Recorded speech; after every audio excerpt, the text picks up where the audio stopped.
This or special conference meeting. will now be recorded. And if we could, you have your packages, and welcome everyone. Could I get a mover and a seconder to open, please? And moved by John, and that's second by Peter. I'm going to have to ask council tonight to use their voice when they're moving and seconding, because I can only see 4 people on the screen at once with the presentation up.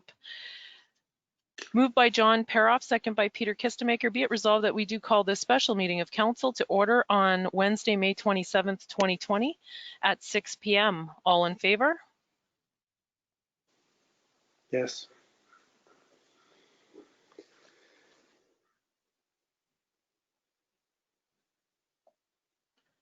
I just need confirmation from Drago, please. Okay, confirmed. Thank you. And that's carried.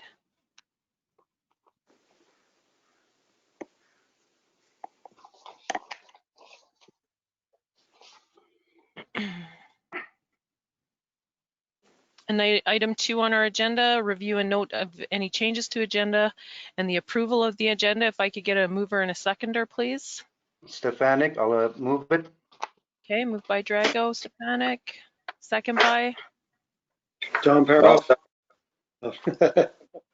Okay, second by John Paroff. Moved by Drago Stefanik, second by John Paroff. Be it resolved that council does hereby approve the agenda as presented. All in favor? Confirmed. Confirmed. Yes. Thank you. That's carried. And as always, council, you know, disclosure of pecuniary interest and general nature thereof. You can declare that now or anytime during the meeting if a conflict arises for yourself.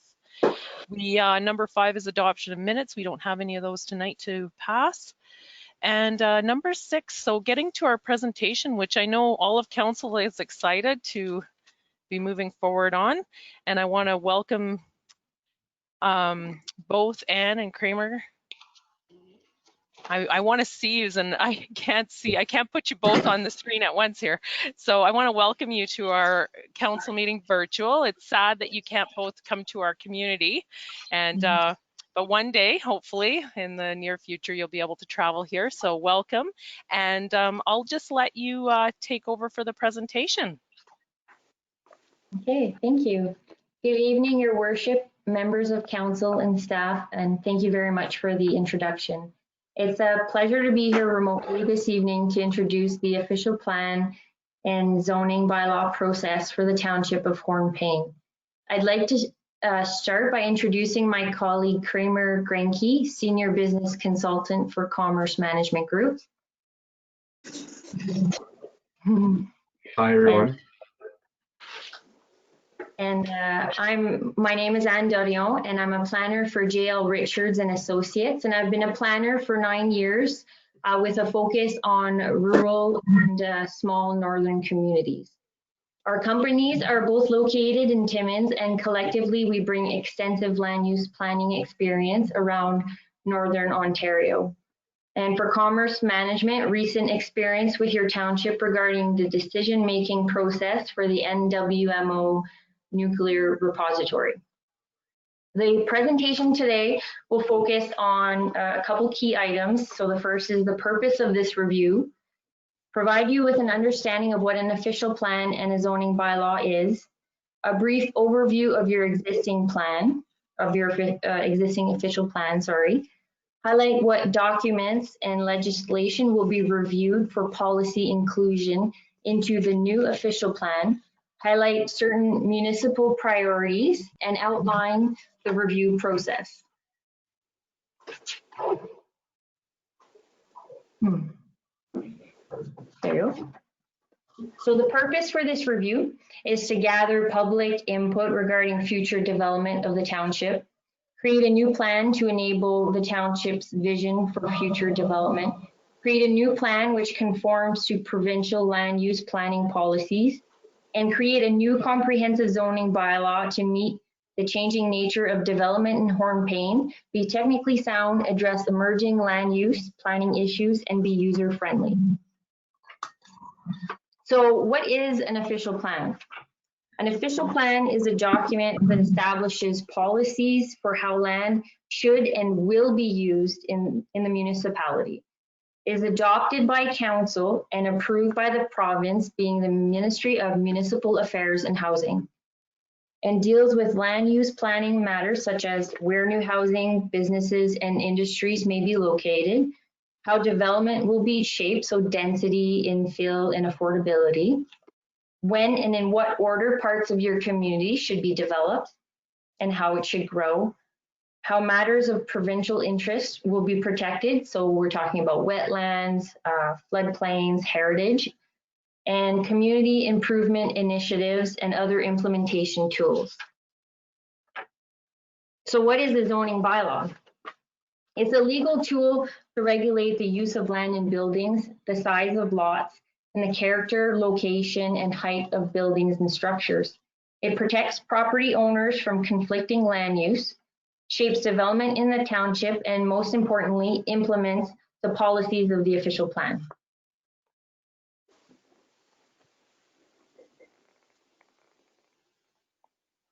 Oops. Oopsies.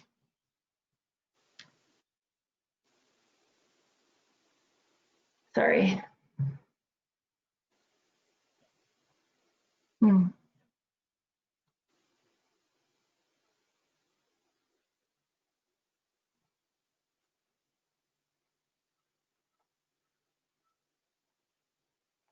Sorry, I just need to figure out how to go back in my presentation.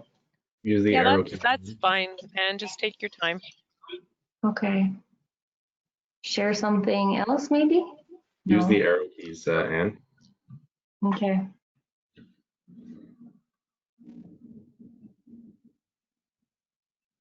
Maybe there's a delay.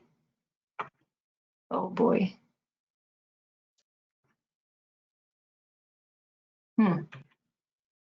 Kramer, that's not working.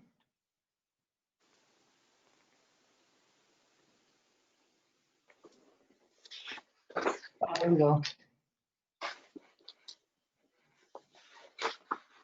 Sorry about that. There we go. That's okay. So to give you an overview of your existing plan, the township's current official plan came into effect in 1978 with one amendment in 1987. So that 1987 amendment set forth policies governing the development of flood-prone lands along Jack River and policies respecting community improvement for the township.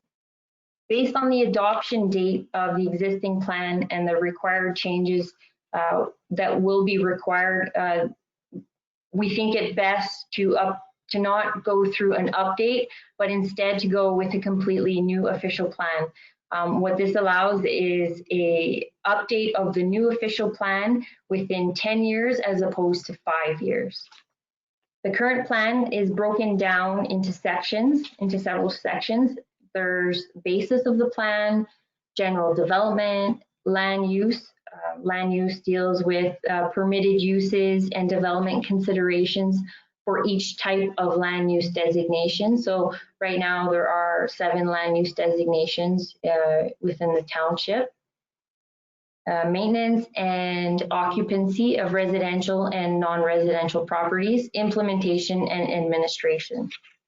The structure of the new document will be different, of course, but will include some of the policies and directives of the current plan.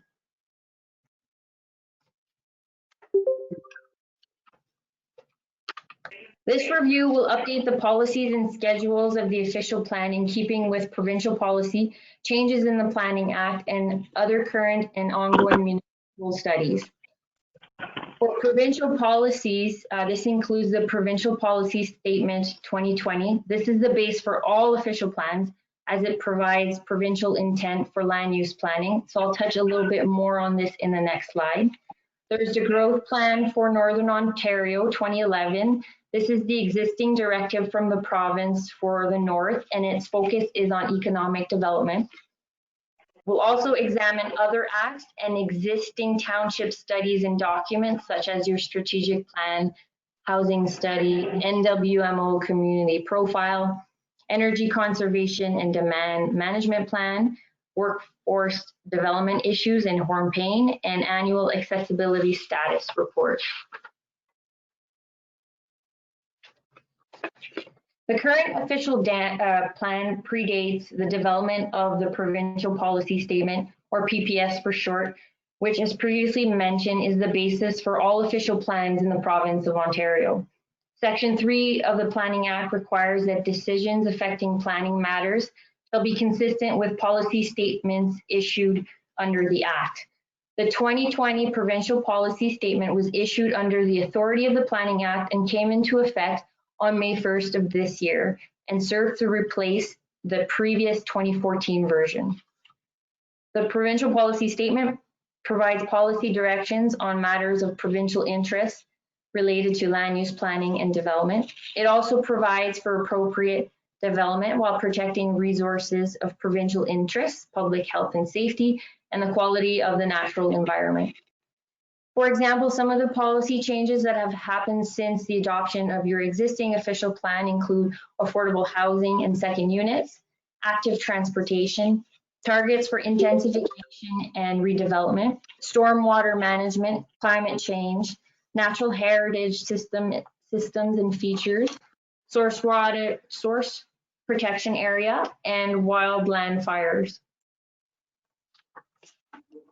Other changes since the adoption of the existing official plan, for example, have been through legislation pieces such as Strong Communities through Affordable Housing Act 2011, Smart Growth for Our Communities Act 2015, Bill 139, Building Better Communities and Conserving Watersheds Act 2017, Bill 108, More Homes, More Choices Act 2019, which is from the Ford government. Lastly, the new official plan will be written to ensure that it incorporates municipal priorities such as implementing the vision from the township's strategic plan, redevelopment of the mall property, which was brought up, urban design policies such as creating pedestrian-friendly neighborhoods, community improvement plan, and housing strategy. And of course, as part of the public consultation plan, we want to know what other issues you'd like to see addressed in the new official plan and the zoning bylaw.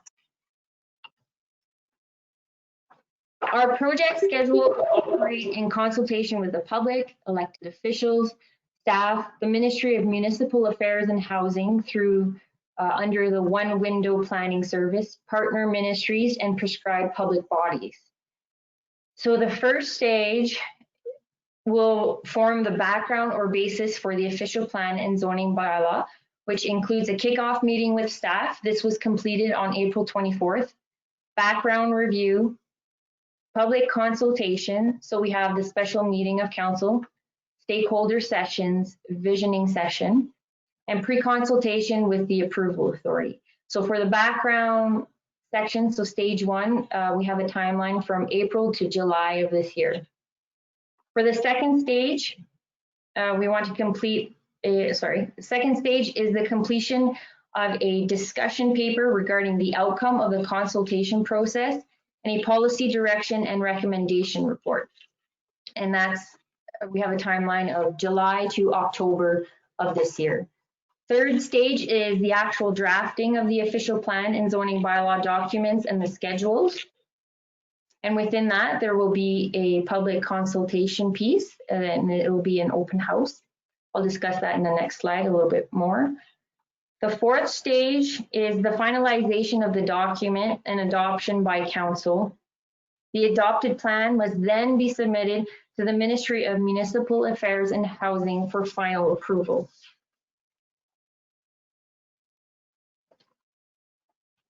The work plan is structured to ensure the approval authority, prescribed public bodies, and the community are consulted throughout the preparation of the official plan and zoning bylaw, including being given sufficient opportunity to review prescribed and other supporting information and materials.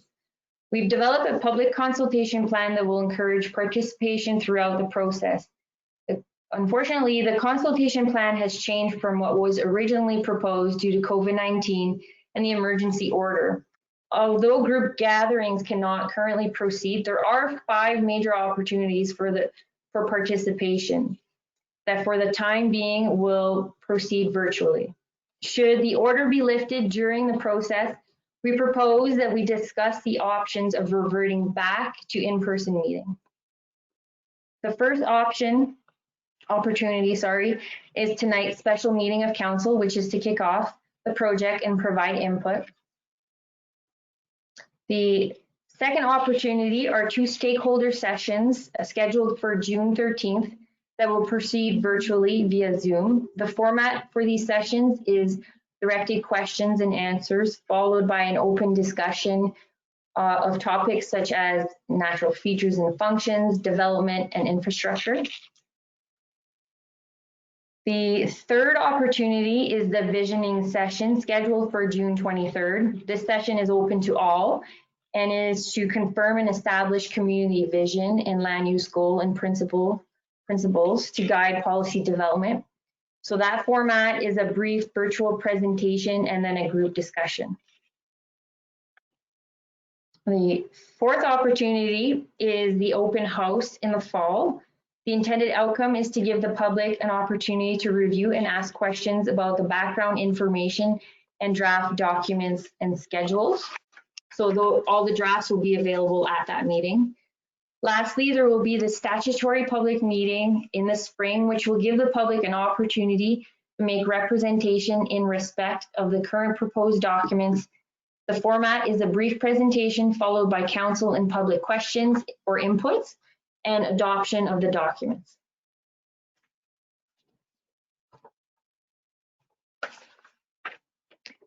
For the next step, of course, we encourage that you provide your comments throughout the project. A separate web page has been created on the township's website devoted to this project. It's still a work in progress, but what will be available on that web page is information about the project, an online comment form, and it will also include all of the deliverables as part of the project, so the background report and the draft documents. As previously mentioned, the next step is the stakeholder sessions, which will be held on June 13th, and then the visioning session that will be held on June 23rd. Thank you. Kramer and I would be pleased to answer any questions that you may have. Thank you so much, Anne. That was really to the point and well done. Thank you. So I'm going to open up the questions first to council. And I can see everybody again on all one screen, so this is going to be a bit easier. For council first, any questions? Councillor Stefanik, go ahead. Thank you, Madam Mayor. To Anna from Timmins. I'm from Schumacher, by the way, originally, so there.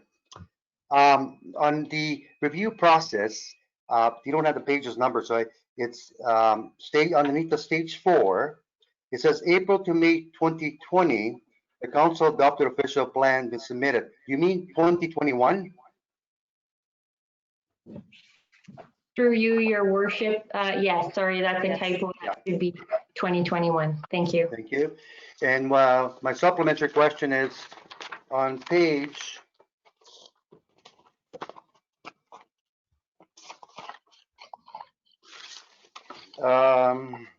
the old Township of Hornplain official plan.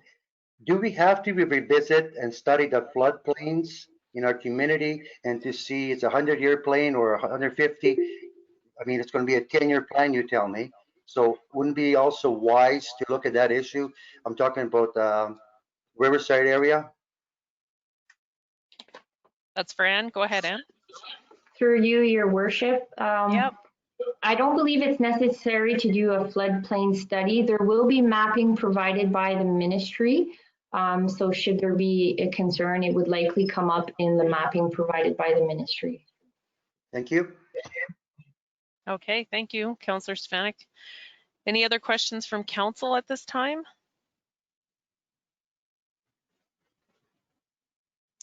Yes. Councillor Parahoff? One, Go ahead. please. Yeah, go ahead, Actually, John. I have two. Thank you, Mayor. The first one is I want to refer to the June 13th date. Looks like it's a Saturday. Is that correct? Okay. The second one is, and I'm just asking your opinion. Lately, we've been talking about moving our ball field and soccer field and tennis courts and stuff.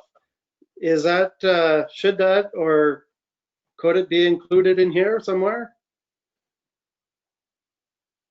For you, your worship, we can Yes. definitely target specific areas and ensure that if you did have an alternative place for these types of uses, that they are appropriately designated and rezoned for that use so that that wouldn't have to be changed down the road. Okay, thank you. You're welcome. Thanks, John. Belinda or Peter, do you have any questions at this time?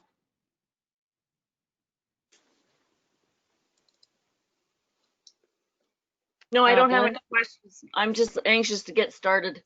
Yeah.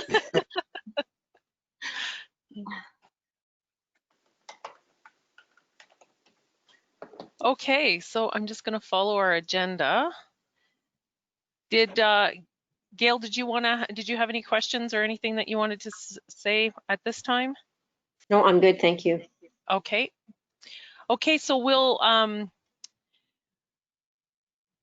I just have a couple of questions for you, Anne, before we open it up to public discussion. Is the public consultation, sorry, not those meetings, the stakeholder meetings that are on the 13th, how do people get involved with that? Is there an option? There's two types of invitations that are going to be going out. There's a morning session and an afternoon session. We still have to determine exactly who will be attending the morning session and who will be attending the afternoon session. Perhaps maybe Stacy and Gail could elaborate on that. Have we decided, or should we just discuss a little later? Okay, go Stacy, do you have some input into that? So we have been talking about the morning session to be targeted. So a lot of our committees of council already to be invited into those and different stakeholder groups. And then the afternoon session to be more of an open community session. It'll, the invites will go up on the town website and there'll be some targeted ones as well. Okay, so if someone wanted an invite, would they contact the town for that, for the afternoon session? They can email me and that invite will go up onto the website next week so that, and we'll market it for the next few weeks. Okay, okay, great. And another question about the 23rd open visioning session. That is, is that the Facebook Live that's going to be happening? Yes, that's correct, the Facebook Live. Okay, okay, great. Okay, this is a new process for us to have an open discussion participation the second time around for us here at Council, Town Council through virtual meetings. So there is opportunity for open discussion and comments from the public. And I want to reiterate what Anne said through the presentation, that comments can be made through the portal on the web page, and also you can submit comments to our EDO at edo.hpayne@bellnet.ca. If you have further comments or you think of something after this session, and we are about public consultation and making sure that we get all of the areas we need on our plan into our plan. So I'm going to open it up now. I'm not exactly sure the best way to get the questions across. Maybe what I'll see is if I see your microphone unmuted, I will call your name for the public that are participating. Okay, I see Sherry. Go ahead, Sherry, with your question. I don't know if this is for stage 1 or for stage 2, but I want to ask you what I've read. I didn't see anything about impact and the zoning for, will you be discussing that in the official plan? Sherry, you came in really choppy. I'm not sure if did anyone get the full question? No? Okay. Your question was chopped up a bit, Sherry. Could you try it again? Okay, I'll try again. I'm questioning about impact and the zoning. I didn't see any information dealing with that. When we do zone the community, does impact get involved with Quarantine's official plan? Okay, I'm not sure who. Anne, would you be able to answer that if MPAC gets involved with our official plan once the zoning starts, the zoning process? Through you, your worship, Yeah. Sherry, to answer your question, MPAC and zoning, although you would think that they should match up, they don't. They are completely separate things, and they will not be part of the process. And I'll call back to Sherry. Sherry, does that answer your question? And would you like to have a supplement question? Well, it answers my question, but I do have a second one also, Cheryl, if that's okay. Yeah, that's fine. Well, it kind of revolves around when John made a comment, so maybe I understand this. When there's zoning, are there grandfathered clauses for areas? And in particular, I'm thinking of the CN area. Okay, Anne, can you field that? Your worship, being grandfathered in is definitely a thing. However, the Township of Hornepayne currently does not have a zoning bylaw, so it could not take advantage of any kind of non-conforming or non-complying status. We will try and ensure that existing uses are incorporated and that there isn't any major conflict. So I would encourage you to participate in any future presentations and review the draft schedules when they come out. Just to follow up on your response, Anne, that would be when we have the draft prepared in the fall. Mm-hmm. Like, we'll try and make as many considerations as is because we don't have that existing zoning bylaw. But at that time, that's really homeowners and residents really need to look to ensure that their property as is fits with the current, with this proposed bylaw. Would that be the time Yes. for that? And to put in your comments if you see something that might hinder your property? Yes, 100% agree with that. Okay, okay. Okay, thank you for your comment, Sherry. And I just want to say too, I want all the comments that come in through tonight's session, we are recording them as gathered comments, but anyone can submit at any time a written comment as well. And like we were just talking about, as this process continues, we don't have a zoning bylaw to fall back on, so we're creating right from scratch. So we need to ensure that we're protecting people as is their properties and then moving forward. So I'll open it up for another question.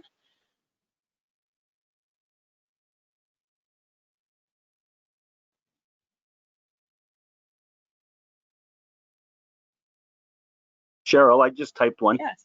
Oh, yes. Oh, sorry, David, I wasn't looking there. Yeah, it's okay. Just in case, because things are breaking up so much, so I thought it'd be easier to type it. Yeah, okay. So this question comes from David Jeremian, and it's how will the establishment of and running of livestock operations within town limits be addressed in the plan?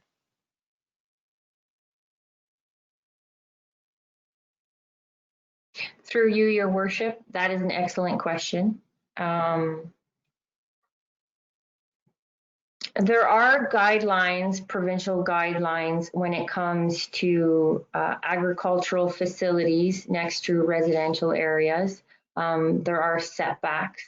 that are required. But if this is an existing use, we'll have to review it a little more closely. But moving forward, if there is the establishment of any new livestock facility, then there are certain calculations that need to be made to determine whether there's conflicts with the new facility and sensitive land uses.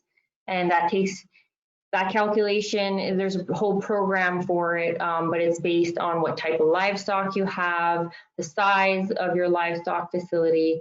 It's called MDS. So we can review that a little more closely later on in the process. Hopefully that answers your question. It does, thank you. Okay. Do you have a supplementary question, David? Are you good with that? No, that's fine, thank you. That's fine. Okay. Go ahead, Councillor Paroff. Yeah, thank you, Cheryl. It's more of a general question or inquiry. I noticed in the town official maps or whatever, we have zones that are township property designated as road lines. And there's no road there, there's no plan for roads there or something of that nature. Is this a platform to discuss those types of things? Or it goes to anybody, I guess. I'll let Ann, I'll let the professional. Through you, your worship, since the adoption of that plan and the schedules that go along with it, there are programs that the township subscribes to, a GIS program, and it has accurate parcel mapping and road line work. And so we're going to use that existing current data as our base plan. And from that, we will develop the different land use designations. So they'll follow appropriate parcels and it'll demonstrate exactly what's there now today. Did that answer your question, Councillor? Sort of, I guess. Do you want to rephrase the question, John? Sorry. Well, in particular, between myself and my neighbor, I have a designated road line that the township owns, and it's nowhere where anybody's going to put a road in. And I'm sure there's other areas in town like that. And I was wondering, is this a time and place to identify those areas? Okay, so John, you're talking about roads that are existing in our community that are identified as roads but not being used as roads. Is that what you're saying? Yes, correct. Yes. So how would we be addressing those as we put our new official plan forward? Is it unopened road allowances that you're talking about? Okay, yes. Yeah, unopened road allowances will be identified on the parcel mapping. Okay, so in the new plan, those could potentially come up for sale. They could not be used as road allowances?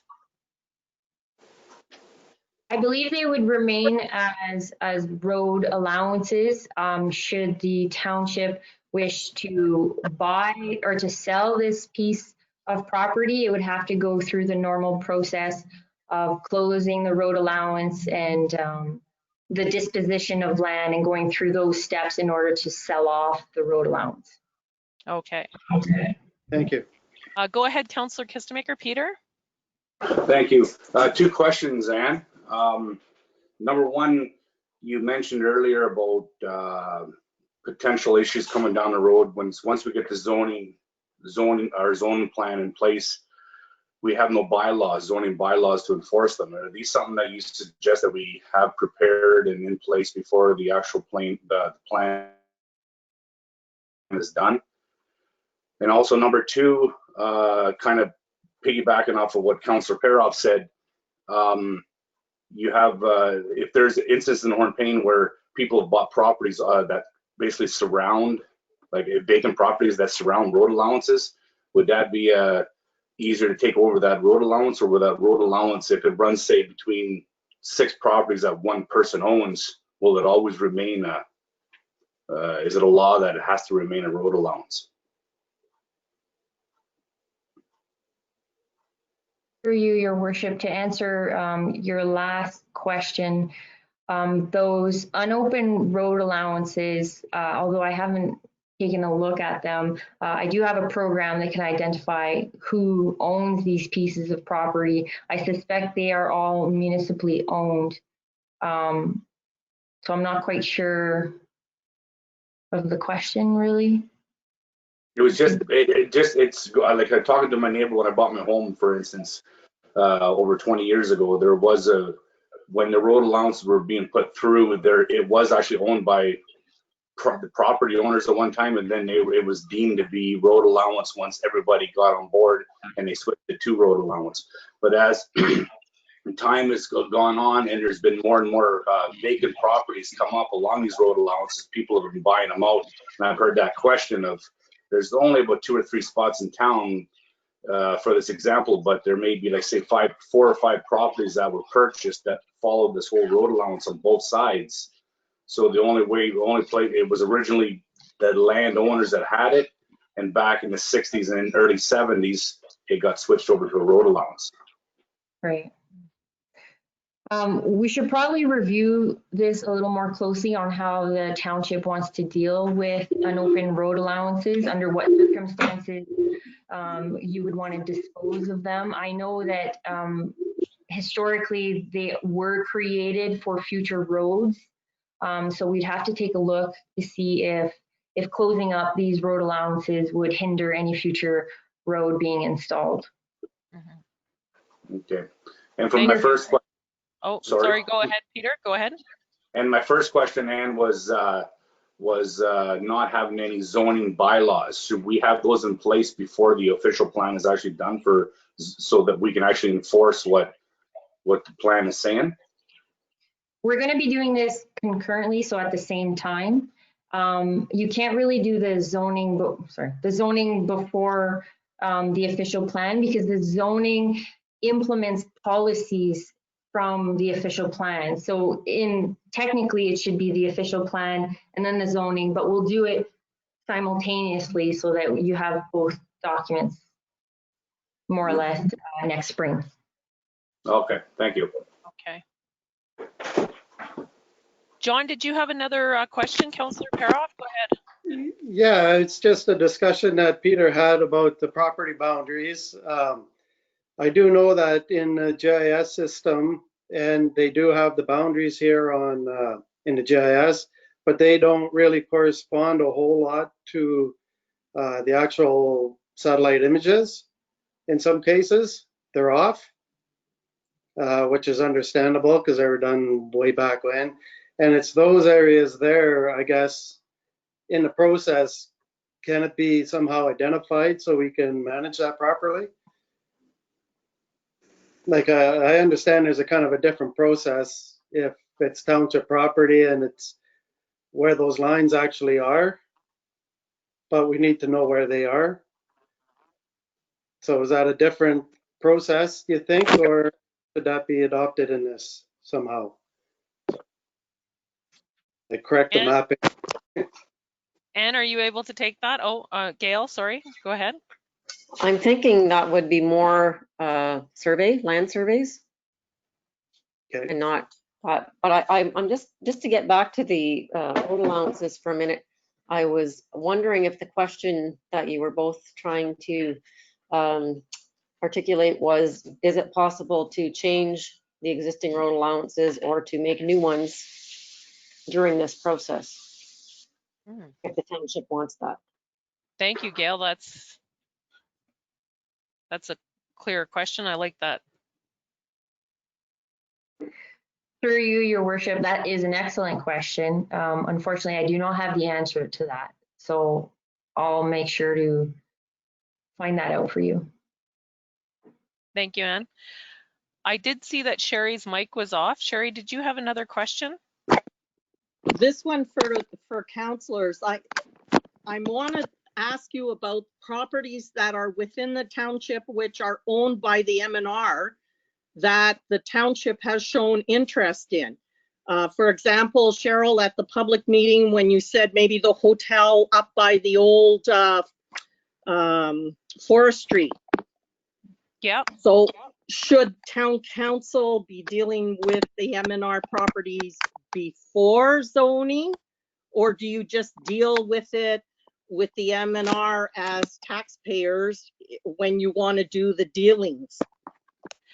Well, currently we are trying to deal with the M&R to gain some of those properties back and work with them. I don't think it would be, I can counsel and we can have a discussion on this, but hindering or sorry, not hindering, slowing our process down for our own zoning and official plan upon waiting for the M&R probably would not be a really good idea. Just from, we've been dealing with, we started discussions in August, I believe, Gail, with the M&R, and it's a slow process. And now with COVID, I think it'll be slower. But yes, that would be a process that we'd be looking at, and we could incorporate that into the official plan as we're moving along of some of those properties. Does that answer your question, Sherry? Yes, it does. Thank you. Okay. Okay, any other further questions from the public? Oh, Councillor Stefanik, you can go ahead. Yeah, through Mayor too. And once the official plan and zoning becomes law, the current council, I'm more so actually thinking about the future councils, they have the authority to change and amend, correct? Through you, your worship. An official plan and a zoning bylaw can be amended or changed. There's usually a 2-year freeze on amendments to the official plan or zoning bylaw. However, through resolution, you can allow an amendment prior to the 2-year freeze. If it is like any amendment that's either privately initiated or municipally initiated, it goes through a public process. So say council wanted a change to address, I don't know, boathouses, you would notify the public, you would write a report, you go through all the steps of an amendment for a private owner. And then of course, it would be subject to the public and agency review, and then you would ultimately make a decision at the statutory public meeting. Yeah, my supplementary. Yeah, go ahead, Dario. Case in point, say we designate the area as residential, certain area residential, say about 8-9 acres. New council comes aboard 2 years from now, and they have interested people to put commerce on there, commercial buildings. Nothing transpired 2.5 years. That was my concern. If it's set as a residential, I want to see there's an area that council at that day can change it to commercial, whatever designation is required. That was the question for that. Okay. Through you, your worship. Although the plans, both plans will demonstrate that this is the appropriate use for this piece of property, anybody can amend it and change that use. It just goes through a process, and it has to conform with all of the plans. So say it was a residential to a commercial, well, now you go to your official plan and you read the policies surrounding commercial use, which in a residential area, which would likely deal with land use compatibility. So you're looking at use and you're analyzing it based on your official plan. Okay, it does. And so you look at all these policies, and then you would use the designation or the zoning, depending if it needed both. So it's not to say that things are set in stone. Things can be changed down the road. They just have to be justified, and they have to conform and be consistent with provincial and municipal documents. Thank you. Thank you, Councillor Stefanik. Sherry, do you have a question? No. Okay, thank you. Any other questions from the public? And I want to thank everyone that came online too. This is really great to see participation.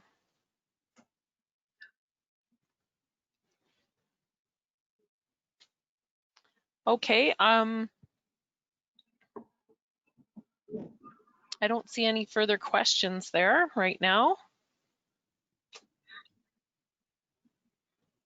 So from this point forward, citizens or residents of Hornpain can contact the EDO to get put into the afternoon session for the June 13th. And then there's a visioning session coming this month. Is there anything else that residents could do to prepare themselves? How could a resident prepare themselves for this process, Anne?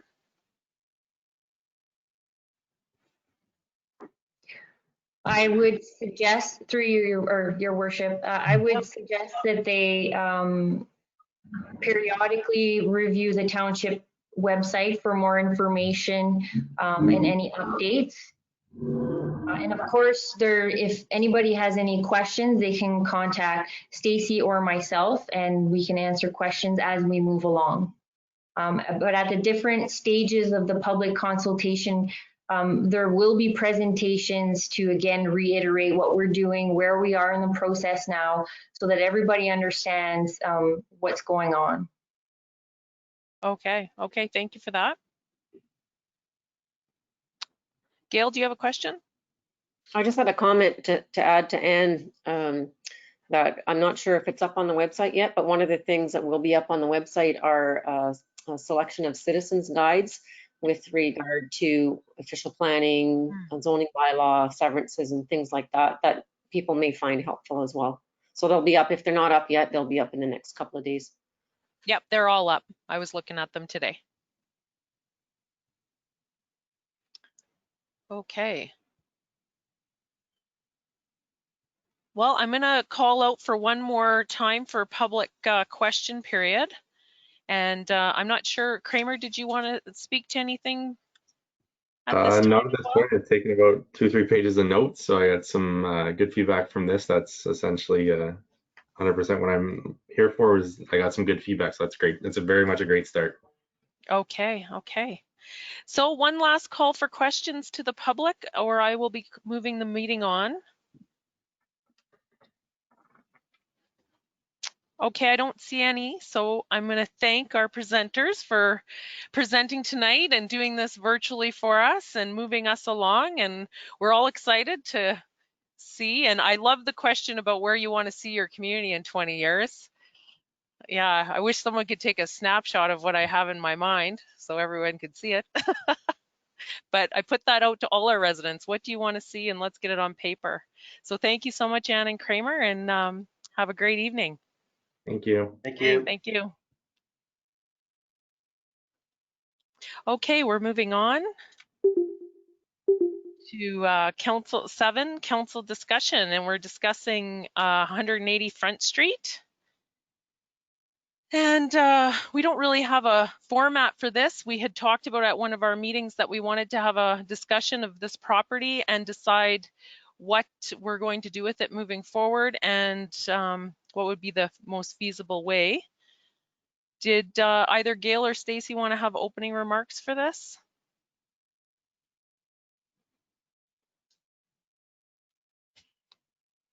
Neither? Oh, there we go. I don't really have any remarks. I think there's some questions in there that maybe might help direct some of the discussion. But yeah, I think that's all. Okay. So that was our homework from last council meeting, that there are questions. I'm getting to the page here.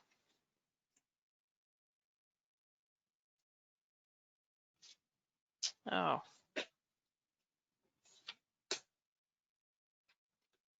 And I'm sure if there's questions from the councillors between Melissa, Gail, and I, we should be able to answer those questions as well.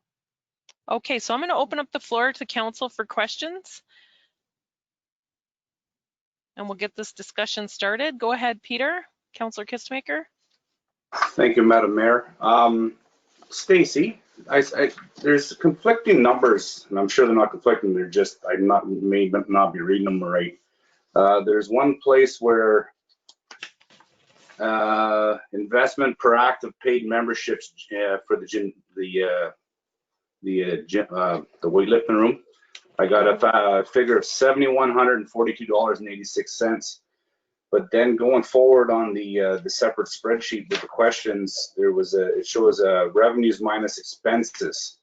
So you got a revenue of 39,405. Is that the correct number of what the actual revenue is generated from the weightlifting facility? So can you just tell me which page numbers are on, Peter? Okay, so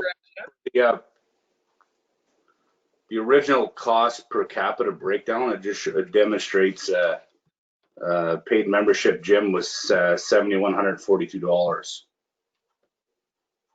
in phase 1.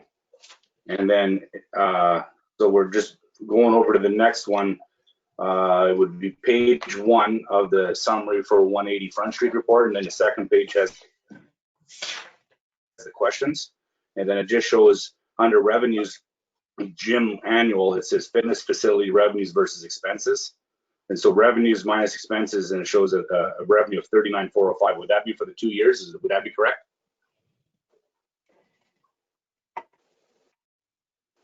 Melissa, do you have an answer for that one? I don't know where you're looking, Pete. What page are you looking on? Well, okay, so there's the two separate documents, but the second document is the one that just summary for 180 Front Street there with the questions on it. So page 30? No, this one's only in page 1 of the 2 documents, of the 2 pages.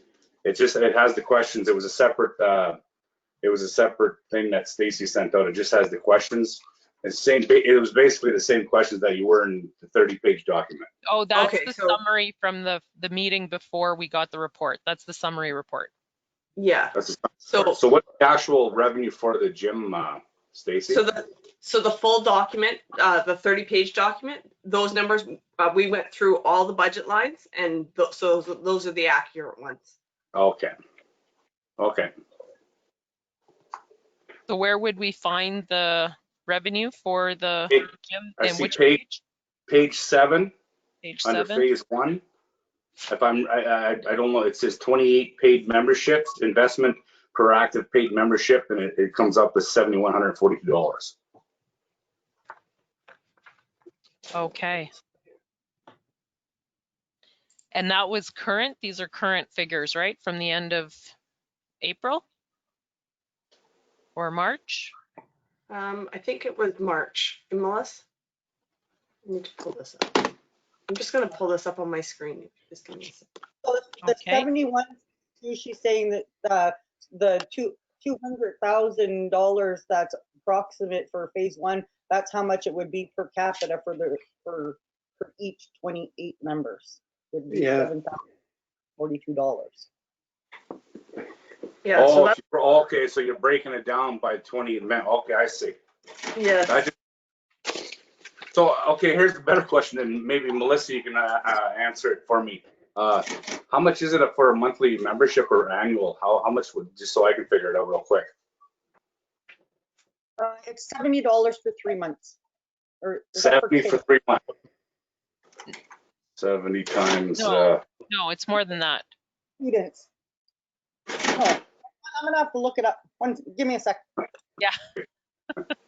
I'm just trying to get the facts straight before I.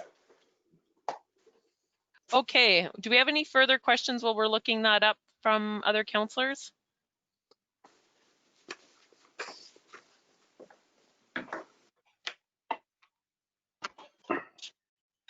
Okay.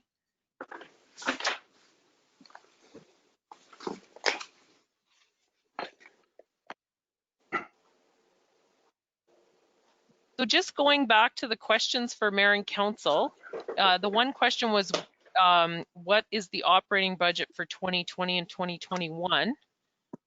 So we haven't even gotten there yet. I'm just wondering, in the past, we have the past figures from what was spent just to maintain the building. So we'd be able to start at that point if we needed to. That's on page 30. Yeah, I'm on page 30. Oh, I didn't look at the back page. Okay, so I'm sorry, 2021, I'm talking about next year's budget. So this year is what we would need for this year, right? 2020? And that's just to keep it as is? These are just the actual expenses. Oh, actual expenses up until when the report for March 31st then. Okay, Correct. okay. Okay, go ahead, Melissa, you have an answer? It's $60 a month, and then it's $170 for 3 months. So it's 170 for 3 months. That's 4 times 28. So a revenue of $19,040 then, providing everybody bought 3-month memberships, right?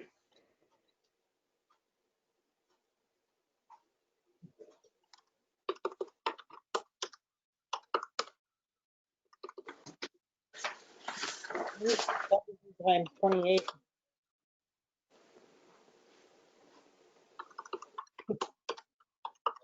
Well, it's 28. I'm sorry, you cut out, Melissa. What's that? 170 times 28, 4,760. No, I went 120 times 4. It gives you the annual per member, and then I multiply that by was it 28 members? Yeah, 28.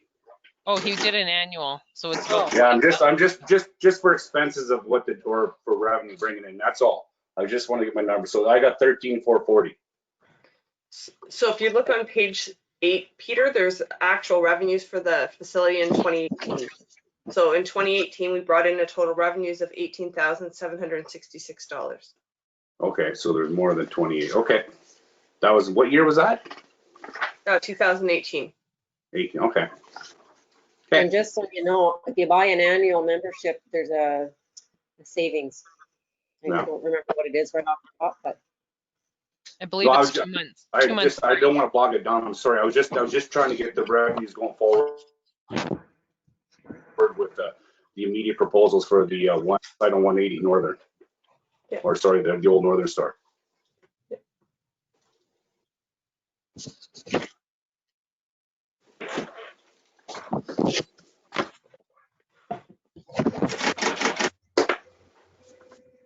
Through you, Cheryl, I got a question. Yes, go ahead, John.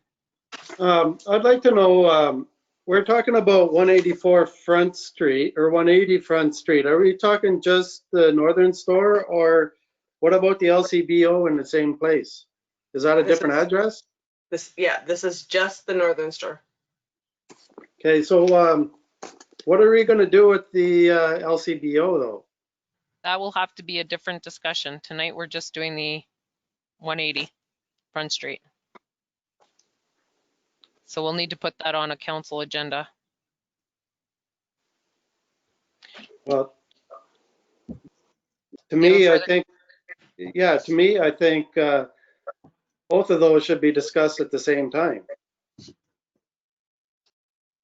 reason I'm saying Well, that can happen, John. I'm not saying that can't happen, but it can't happen tonight because our agenda is approved for 180 Front Street. And that's what we're discussing today. So we can have a second discussion that includes the LCBO, and we can bring these discussions into that. But to follow our agenda this evening, we're discussing 180.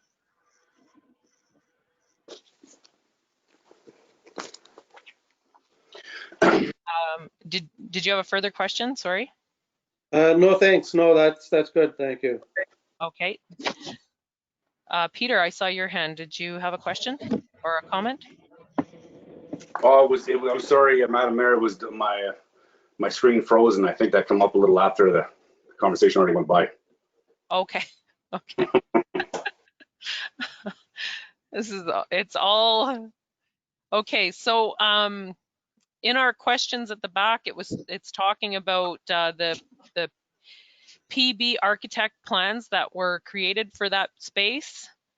Do we want to follow those plans? Are we looking at modifications to those plans? Will we get new drawings? Like, this is the type of discussion we need to be having. I'm thinking to start off is the general census of what is council's take on any more funds being put into this building, and at what are the parameters we want to have in place if we're going to invest more money into this building? Go ahead, Councillor Kissmaker. Peter. Thank you, Madam Mayor. We have to have a clear goal in mind, which I don't think is financially possible. By the PBK architect drawings back in 2013 shows a minimum cost of $800,000. With building supplies going up, we're literally pushing about $1 million by the time we get it up and running, and we still have no objective of where to go. So my outlook, looking at it as a business point, I always just look at how do we pay for it? How does something become self-sufficient, or at the very least, very not being subsidized too heavily by the too much of a burden by the taxpayers. And just with the numbers I'm getting for the revenue, so right now the only concrete plan that we could have, which I agree with, that could work, is putting the gym in.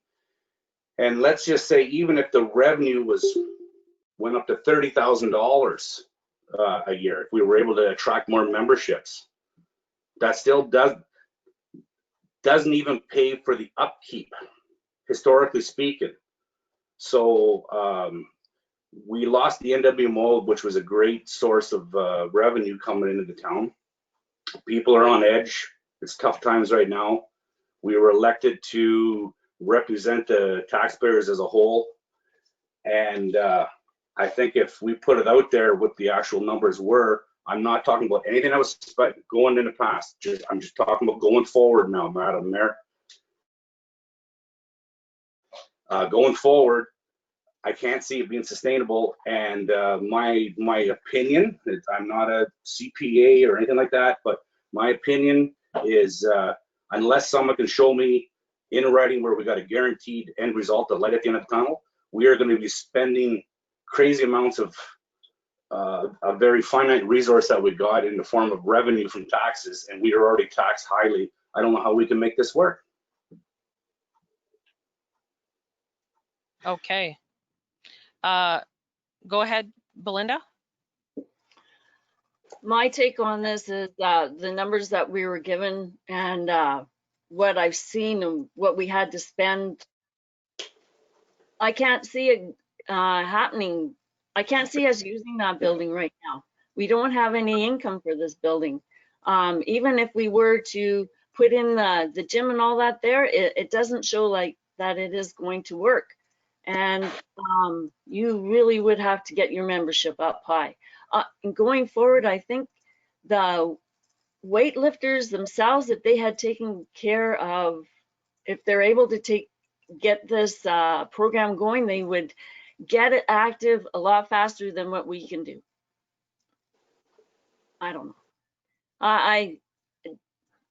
This doesn't work for me. To me, we should be looking at selling it as a warehouse. That's how I take it. You can use it. It's good for storage. It's good for industrial welding facilities, that type of thing going forward to be put in there. And it would be usable now if you were to call it a warehouse. To me, it should be sold for that. Or if we can rent it for that now. But otherwise, I don't see anything what we can do with that, because we haven't followed any of the plan. The plans that were made for it, we don't have a plan for it. It stopped. It's too bad. That's my take on it. Okay. And when you say the plans that were made for it, you're talking about the PBK plans? Yeah. Yes. Okay. Okay.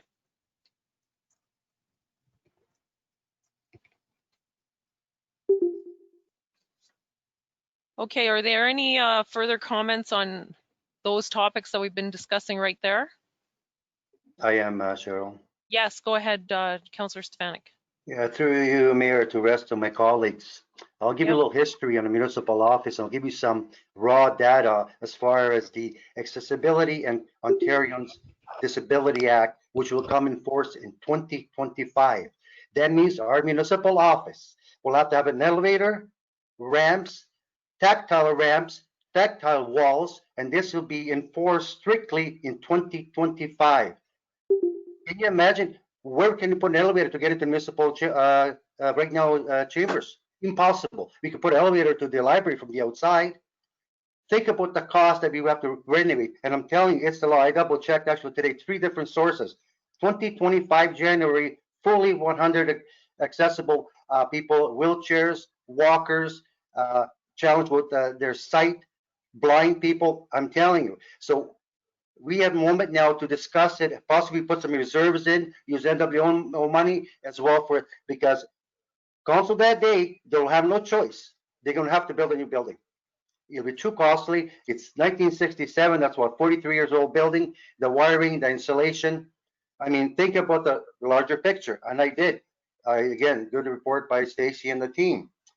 I think that we somehow, some way, will have to establish a reserve fund, which has to be active in a couple of years before the 2025 clicks in, because it'll be triple the cost, in my opinion, to renovate the municipal office, and it still is going to be from 1967. Something to think about, because it's going to be the law. And that bothers me, because we as council are going to leave the next council, and there'll be a first year into the mandate. They'll have no choice. They'll have to build it.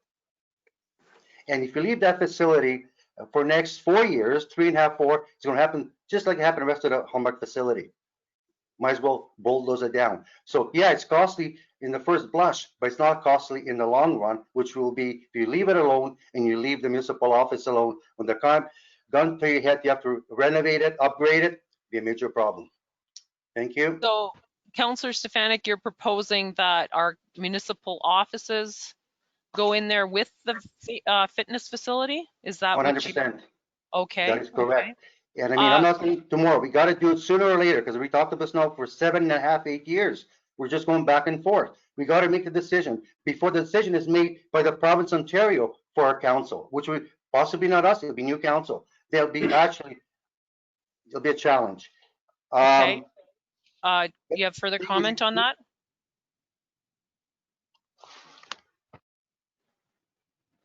Okay. Go ahead, Councillor Kistemaker. Peter. Yes, Madam Mayor, I fully agree with you, Councillor Stefanik. You make a lot of valid points, and this is a point that's been brought up in a lot of public and private conversations of the upcoming dates that we can put our head in the sand and pretend it's not going to happen. I completely agree with you. My point is, going forward, is number one, whatever will be, and how do we get there? Now, to renovate a building at the cost of at least $1 million to get what the original PBK stated, and that's not still rectifying the other issues that we have on hand, Drago. What I would suggest, or what I believe, is we have a shell right now that is attached to a mold infested building that will, if not be tore down in a couple of years, will fall down on its own. And what this town so desperately needs, and what we have to work together as a team, is to find a buy. Like I said, if we can find a solution with an end date that is suitable, that we could achieve this. But we have a building that is highly expensive to upkeep, with no light at the end of the tunnel. Yes, you're right, Drago. We need new council chambers. The fire department needs a new building to house it. We need a library. We need all that. We need a multi-use facility. And I would argue the $1 million to retrofit this, and we still don't have what we need with the original architect drawings, we're going to be further behind. And to do an 8,500 square foot shell right now, for business purposes, I just looked this up, and you're looking at a completed shell at $1.25. You're looking at roughly $1 million to build a brand new building for what we have right now at the Northern. So we have, and I fully agree, and we're not going to leave it to the next council. We have to come into a plan. But I really don't believe in my heart that this is the way to go. And again, we need community buy-in. And once the community gets the numbers in the bigger picture, if the community says go for it, absolutely. But for me as a taxpayer and a represented council representing the taxpayers, I would highly doubt that. And I think there was other options, but I'm open for anything. Thank you. I do have a question for Gail. What is the current space of our town hall and our town offices? The square footage you're looking for? Yeah, like do we? I do have that because we needed that for the energy audit that we had last year. And I'm thinking, and Stacey, maybe you looked at this recently, I'm not sure. I'm thinking everything combined might be 12,000.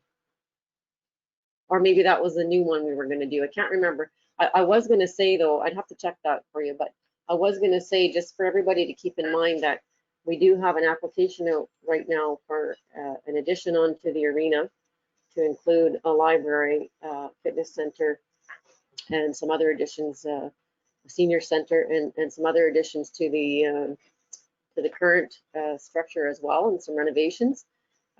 We also had plans previously for a multi-use facility that we are I can't say we've resubmitted the application because the program's not open, but we have been asked by the government for submission of ideas of projects that we had either submitted for before or were thinking of submitting.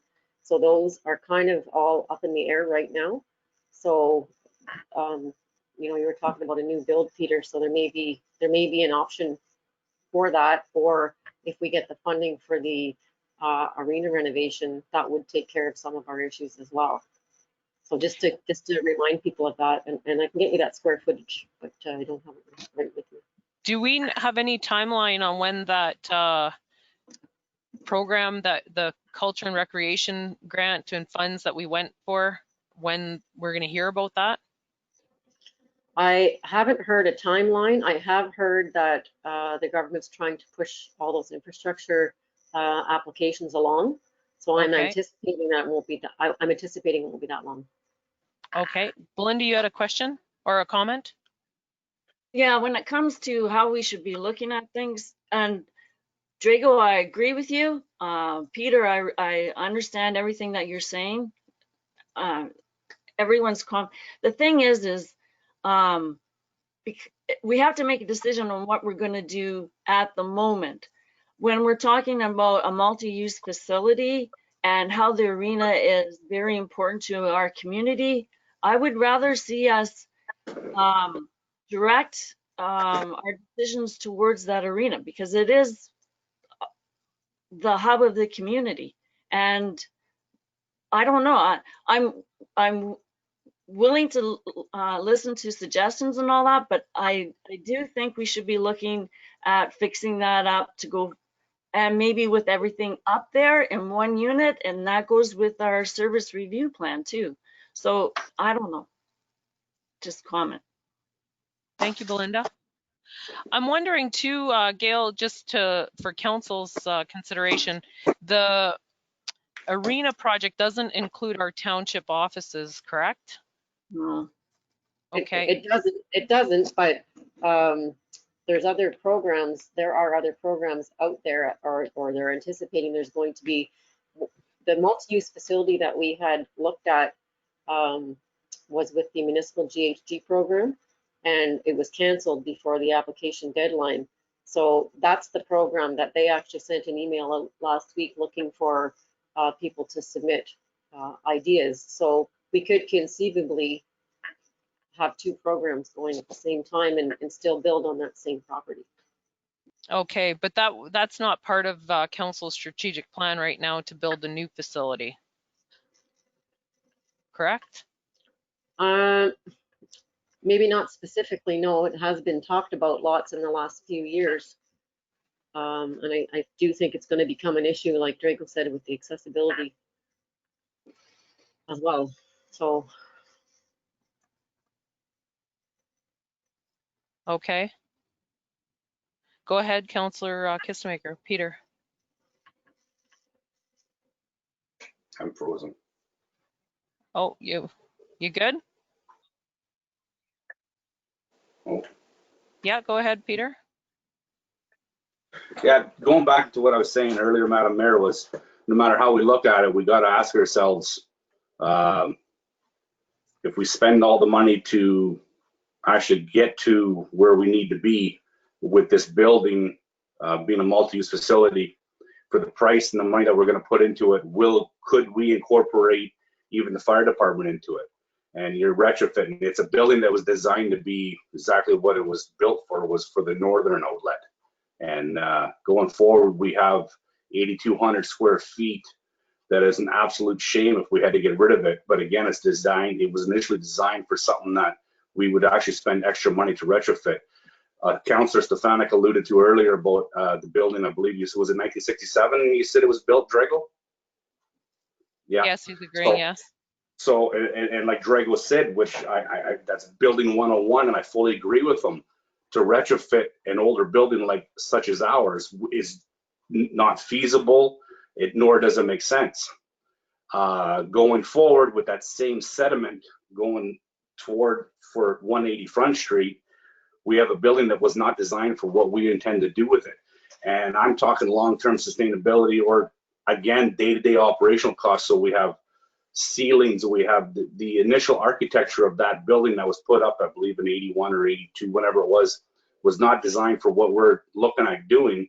And I believe in the long run, it may be cheaper to, if someone could show me in the long run where it's cheaper to use this building, I would be all for it.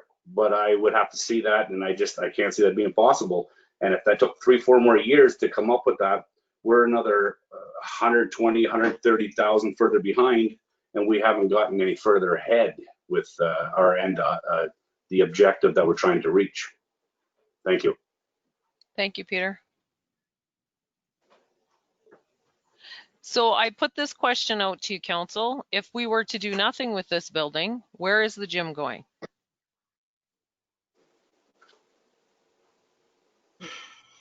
Go ahead, Councillor Stefanik. Thank you, Madam Mayor. I said it before, I'm going to say it now, and I'll say it tomorrow. It should be upstairs of the arena when it originally was. We have plans what to do with it. We were given structural stuff, and it's not a desire to be bad up there. It's still in good condition structurally. Let's fix it. We're going to what now, 7.5 years? We're still talking about it, wasting anybody's time. Let's fix it and get those people in there, please. Thank you. Okay, go ahead, Belinda. I agree with Drago. Put it back where it was, and we have 28 members, and get a club going again. If they want it moved and all that, let them do their own thing. Let them get it where they really want it. Let them fix it up the way they want to fix it up. And let's get on with let's get on. Okay, go ahead, Peter. Well said, Councillor Stefanik. 100% back you up on that one. I would even go further and propose that if it's going to be between 85 and let's say $130,000 to retrofit it, with the revenue coming in, as it was stated in the document about using the LCBO revenues to offset the cost of running the northern, I say we do the same thing to offset the cost, and instead of actually looking at its cost, look at it as the investment into the people of this town and having a place, and we give the curlers back their curling club. And we could do this sooner than later. Thank you, Peter. John, do you have any comments? Go ahead. Yeah, I'm just wondering, the renovations to the arena area that we applied for funding for, that does have the gym facility in it. Mhm. So if we moved it upstairs temporarily until, if that gets approved, and that gym facility will be moved to a bigger location, right? Which I think is needed, because we do need the curling rink. We promised to get them back there. We do need to do that. Yep. This 180 Front Street thing is, I don't know, unless you have some kind of clear revenue stream coming from it. If the township goes in there, we'd need to put the fire hall onto it, because we don't want to maintain 2 buildings, right? You know, and that's a lot of work to change that into making it into an office building. It's a warehouse is what it is. So I don't know. I can't see putting any money into that 180 Front Street until there's a definite plan on how to bring money in with it. That's my comment. Okay, thank you, John.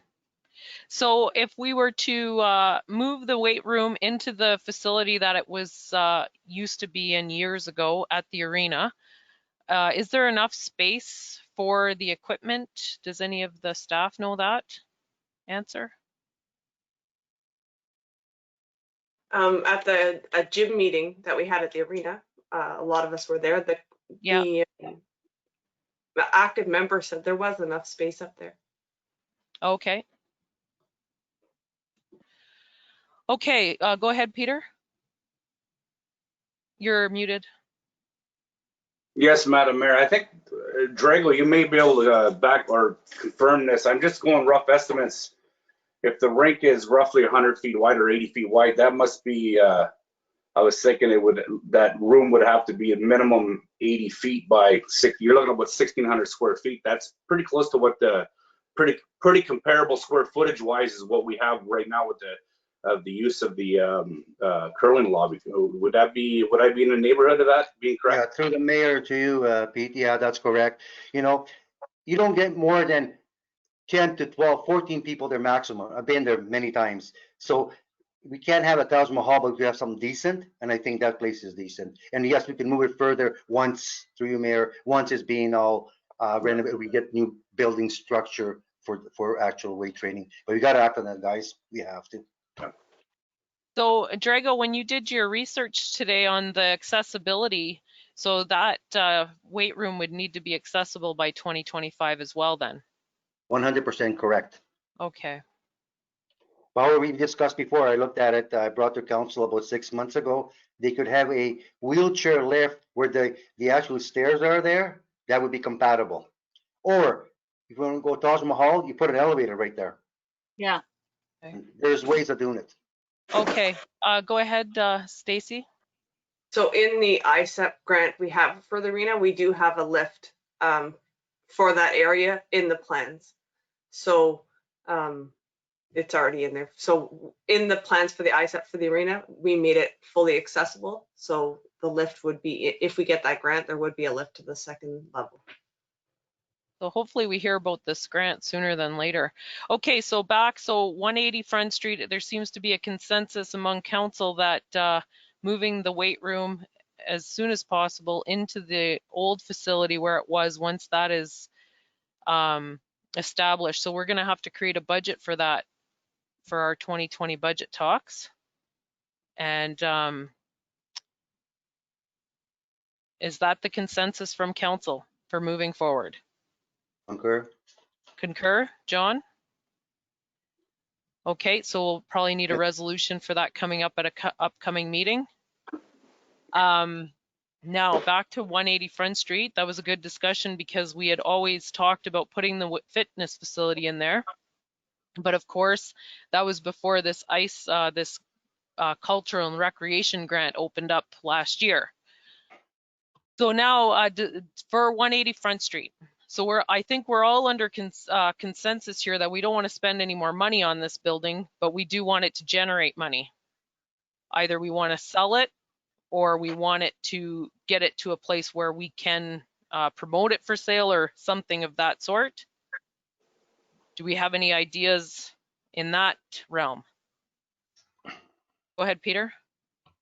Madam Mayor, my opinion towards 180 Front Street would be if we don't have something solid, no matter what the idea is, if we sell it for $1, whatever we can do, I'm for anything.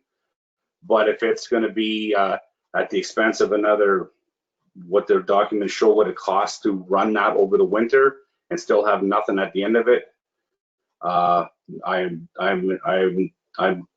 forever anything but putting money into that 180 Front Street. Okay, you cut out there a bit. Could you repeat your last sentence again, please? I just said I'm open to any idea for the Old Northern store, as long as it doesn't cost any money. And the winter season will be coming up, and we cannot afford to spend any more money on that unless we have a clear directive of where we're going with it, as in a potential buyer that's locked in somehow or whatnot. But for us going forward, I financially, it's irresponsible to keep putting money into a building that we, for the end result, we could purchase a new building for cheaper, or at least the same price, but have a modern building that is designed for exactly what we intended for. Okay. I put this question out to the staff. Has there ever been a discussion about making or creating a municipal building and putting it up for sale for a specific purpose? I'm thinking, because we've talked about home renovations and that our housing market needs to be refurbished, is there any way that we could attract a building center to this place? Is there any format out there for that? Stacy, go ahead. So we could market the building for sale, and we could market any specific target groups that we want. We can market it as a building center. We could approach people for that. We could put it in industrial magazines, just where you advertise it and how you market it. So we could sell it for plus, but we could have a plan with it. Well, and I'm thinking too, just from our discussions from our Municipal Service Corp meeting, that with land leasing, we could lease it to a business too if they wanted, right? Yes. Yeah. So part of my FedNor grant was either to find an industrial tenant for that space, or to market it to sale. So that was a discussion 3 or 4 years ago. Okay, I'm going to go to Belinda first, then Peter. Go ahead, Belinda. I like those ideas. I can't see why we can't market it as, like I said, a warehouse or an industrial building for whatever type of uses we can see it for, even for, like you said, home renovations or whatever. I think if we market those things, I think somebody's gonna notice it if we market it that way. Okay, Peter. Madam Mayor, addressing Stacy, or how far along, or maybe Gail, you could answer this. We're not far enough along that we can market this with our CIP. We can market this with some kind of sort of incentives. We're not far enough down the road yet to. We're not okay. I can see by Gail shaking her head. That's the answer. Okay. Okay. Gail, did you have a comment? No. Okay. Sure. Yeah. Oh, go ahead, Drago. Sorry. Thank you, Madam Mayor. So obviously I see the consensus is for the 180, rent, lease, or sell. Am I right, Madam Mayor? Rent, lease, or sell. On the same note, we still have a municipal facility 67 built. I think we start acting and see what if you're going to build something, not last minute, not in 2000, 6 months before 225 shows up on your doorstep. I think we should start investigating cost per square footage. How large do you want the municipal office? What type of material do you want? Block, brick? Who's going to be in that facility? We got to start preliminary discussions with the administration, because before you know it, it'll be 225. I was there 26 and a half years, and that's exactly happened every time. It was like, oh, we didn't know. What we know now is, and we got to act on it. We got to get some staff directions. Then everybody agrees. Forget 180. But we got to act on this one. It's not going to go away, guys. Okay. Go ahead, Gail. So just to say that the staff has had some discussion, just sort of obviously with no clear direction. We've just been throwing around ideas about, you know, a facility that would house public works, fire department, municipal offices, and yes, we obviously need the funding to do that.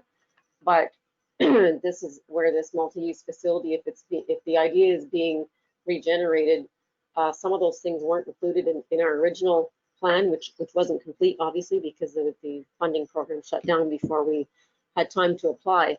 But now is our opportunity to work on a concept, you know, so that we're ready for the next time money does come around. So we've kind of been throwing those ideas around already. So gladly would take some comments on that, or obviously there'll be further discussion at a council meeting, but we have started thinking about it. So do we need to put money in our budget to get plans built up for a multi-use facility so that we have a vision of what we want in there, and like it's going to host the township offices, the public works, and the fire department? Is that what we're looking at, Gail? I think in the long run, discussion that you had. I think in the long run, that's the best thing to do, so that we're actually shovel ready, like they want you to be now. Okay. It may take some time to make sure we get everything included, but I mean, I'd like to see an emergency operations center in there and all the things that we don't have now. Even just, you know, things, thinking about storage and things like that, enough bays for equipment, all that stuff. So I mean, we'll have to have several discussions, but I think in the end, I think that's the thing to do. Okay, so when we're talking about our official plan, so this, I'm wondering if we need to talk to Anne about that, about where that would fit into our official plan. Because if we're going to do consultations, maybe they should run parallel and people can see what's being proposed for a building. If that, because I agree with Drago, we don't want to leave a time bomb for somebody else. We've, you know, we know that reality, we live it. So, John, you had something you wanted to say? Well, I'm still a little, I keep thinking, I'm a little concerned that I know that we went through a couple rounds of mold remediation, but in another year or two, we're going to have to do the same thing again and again, because it's going to keep coming back as long as it's physically attached to that building. Mm-hmm. I'm not sure putting the township office would be the best thing in that 180 Front Street. If we can get a new building built, it might be beneficial. Okay, so you're on consensus then to rent, lease, or sell that 180, correct? Unless there's some analysis done where refurbishing that building to accommodate the fire hall as well, and whatever else we need to know how much that's going to cost versus building a new one. Okay, okay. Melissa, I see your hand there. Go ahead. I'm just wondering if council goes in that direction to rent, lease, or sell, how long are you going to keep it on the market, and how long are we going to maintain the operating expenses while it is on the market? Go ahead, Peter. My vote is for until the winter time. I don't want to see the heat turn back on unless we, it's more money gone to bad. We can't gamble with the taxpayers' money any longer. Okay. So go ahead, Belinda. I agree with Pete, but I say we stop now. What kind of expenses would we be incurring? Will we have a review of those expenses during our budget, Melissa? Yep. Okay.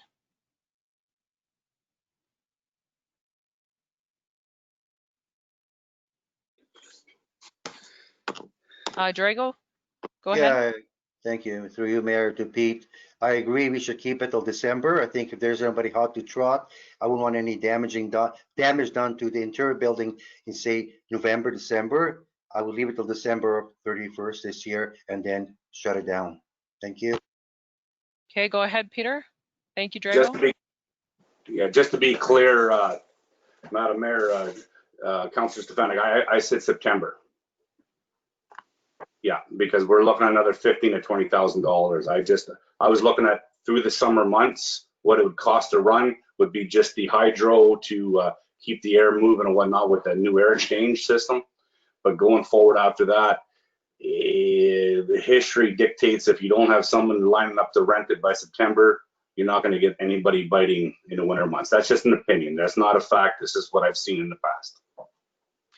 Well, it is right prime to be sold. It is, because it's completely, mold remediation's been done. It's all ready to go. We have a structural report done on it. Like in the sense of a sale, it would be a pretty good buy if someone had a business that they wanted to put there.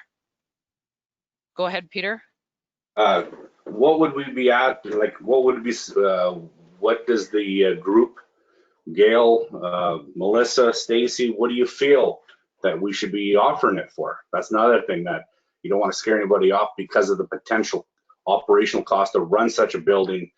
If we can't use the CIP isn't far enough along to use tax incentives and whatnot, could we offer it for a significantly reduced price, like way under market value? Could we get in trouble for that? Use that as kind of an offset to help, like an incentive to help move this building. I think I would get some advice on that. Just so, I mean, you could potentially just leave it open for bid, but that may not be something that municipality can fairly do. I'm not really sure. I'll check on that. Thank you.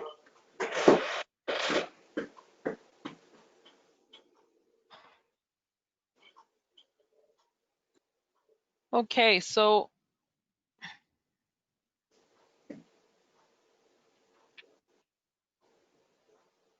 is there any funding available, or you already put a funding application into Fed, or not Fed, nor NOHFC for this building already, Stacy? Was it the mall money that was NOHFC? Correct? NOHFC, yeah. Yeah. Go ahead, yeah. Yeah, that was the money that was grant that was received for decommissioning of the town center, and there was money left over from that fund, and that's what was used. They allowed us to use that to complete renovations on the 180 Front Street. Okay, we haven't applied separately for that. Okay, okay. Was earlier this year, were we talking about applying for an NOHFC grant or something to do with this facility? We were talking about doing one for a feasibility study for demolition. Well, technically for demolition on the Hallmark Center. Okay, okay.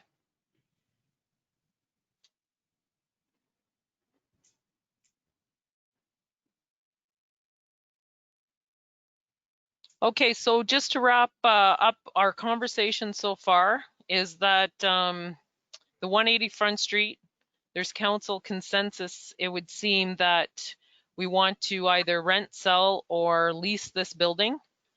We don't want to spend any more money on it, especially this coming winter that it's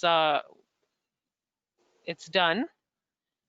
And we could put a marketing strategy together to try and sell it. Is that what the rest of council has heard? Yes. Yes. Drago, yes. Yes. Am I missing anything, council? Please say it now. I will take no offense. I want to get it out on the table here. Go ahead, Peter. Just so there's no confusion on my point towards this. I don't want to kick a lion dog too much, but when leasing and all that, as long as I think that's a great idea, as long as the leasee were to incur all expenses of running the building. That would be another thing that would have to be, no matter how you want to say it, we got to stop subsidizing that building if it's not going to benefit the town. Yes, I agree. Okay, so I'm wondering if we should, from this viewpoint, Gail, what staff direction can you do from right now? And what further direction do you need from council? I think what I'll do is I'll make a phone call to the municipal solicitor. I can do that much. And then perhaps prepare a resolution for the next meeting to move forward with putting RFP out to complete the renovations to the upper floor of the arena for the purpose of moving the fitness facility back in there. And I think we'll have to, well, depending on what I'll have to get advice on this too, because if you're going to sell that building, it has to be declared surplus. If you're leasing it, then it doesn't. So I'll have to just see if we can declare it surplus and then lease it afterwards, or if it would kind of be too late for that. I'm not sure about that. So I'll check with him on that as well. Yeah, could you And check as well if we were to lease, can the leasee have an option to buy after?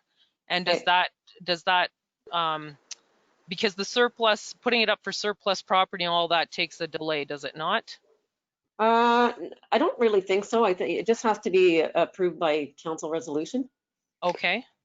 So I don't think it's a big deal. I just don't know if once it's declared surplus, if then you can then go ahead and do a lease on it. Okay. I'm wondering if there's any, like I know there's no conferences and that sort of thing happening, but I'm wondering if there's, like, do building supply centers have conferences that they go to get their supplies, or where can we find the people that could potentially open up a business here? Well, I'm thinking Stacy would have a better beat on that and could maybe look into what the best way of going about that is, who the best people are to contact for that sort of thing. Am I right, Stacy? Okay, and I'm wondering too, I'm seeing Stacy nodding yes, so I'm wondering too, Gail, if should we have a discussion with our current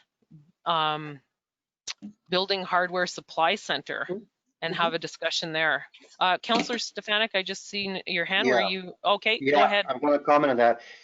Since I lived in Timmins many years, they used to have a construction association have a yearly event at the McIntyre Arena, and that's where all the builders came with the construction people to build, and there were massive attendance. So obviously with COVID-19, that's not going to happen this year.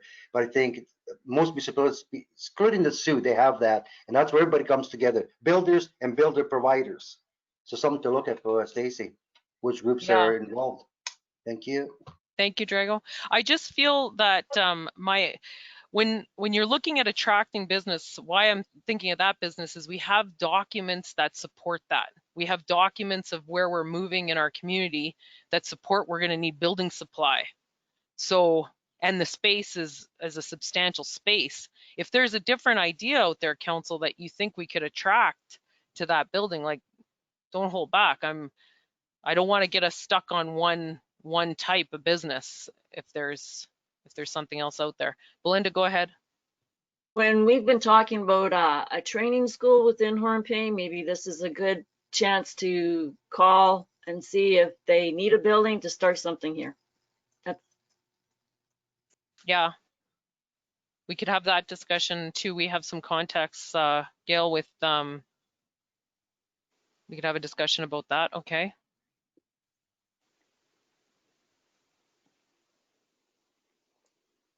And I'm wondering too if there's, I've never marketed a building, so is there expertise out there of who can do this?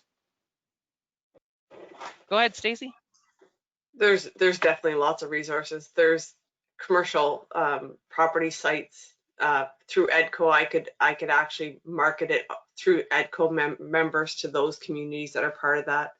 So, I mean, it'll take a couple days to put a good list together of all the different avenues that we can use to do this marketing. Okay, okay. Go ahead, Peter.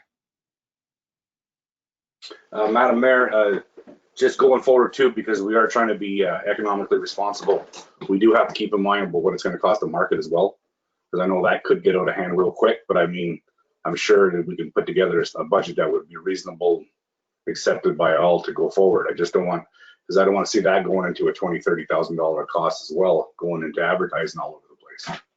Yeah. I wouldn't think it would be that much. I wasn't thinking that, but yes, you're right, Peter. We need an actual line that we're a budget line item for it, for sure. I totally agree with you. Thank you for that. Yes. Go ahead, Belinda.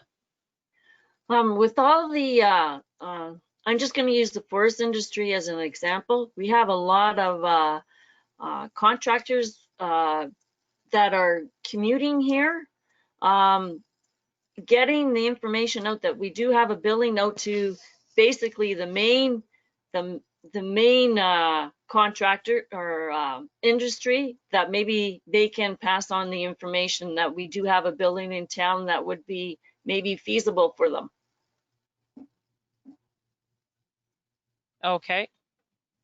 So our main industries you want? So we're talking about the 3 main industries around our community? Okay. Maybe they can use it for something. Okay.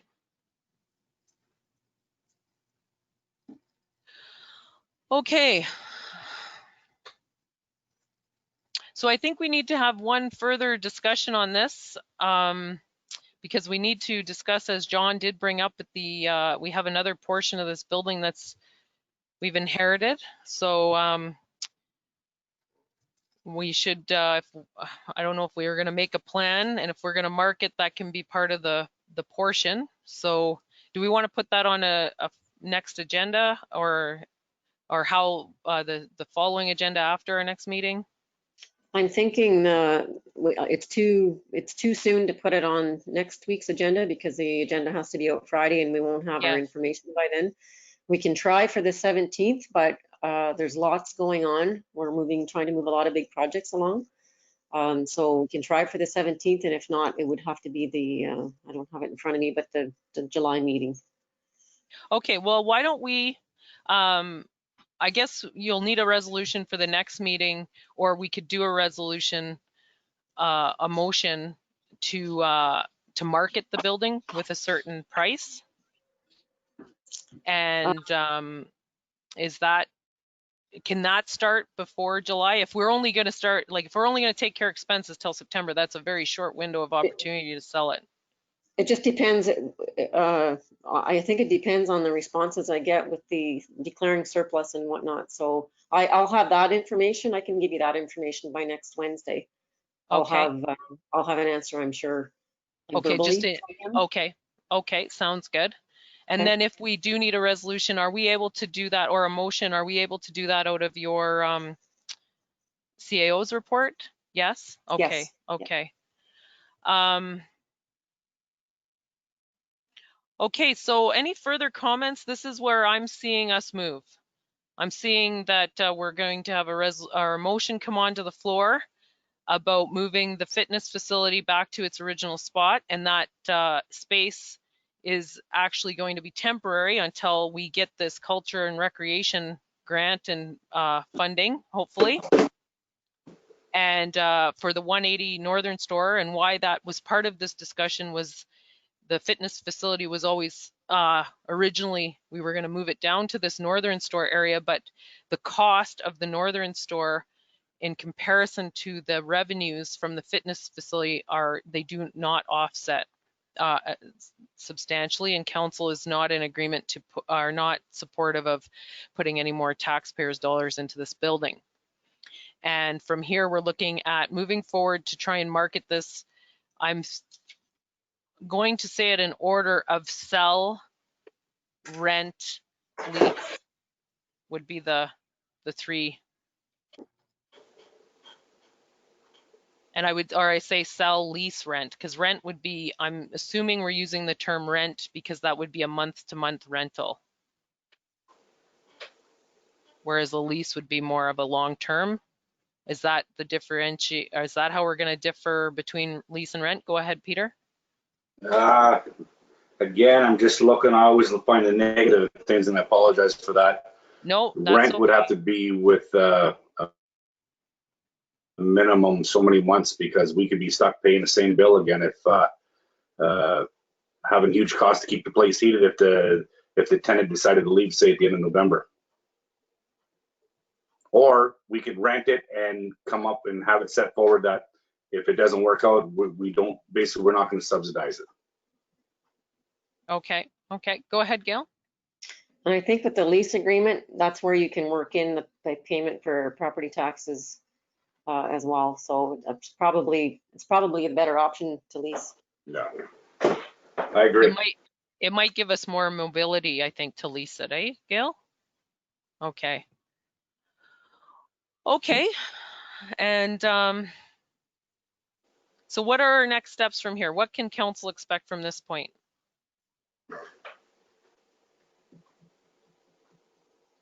If that question's for me, Yeah, sorry, Gail. Yep. Okay. You can't hear my thoughts. I'm sorry. I will bring back a resolution for June 3rd about renovating or issuing an RFP for the renovations of the upper level of the arena for the purpose of moving the fitness facility back into that space. I will speak to the municipal solicitor about declaring surplus, selling, leasing, we can start looking into marketing strategies and resources.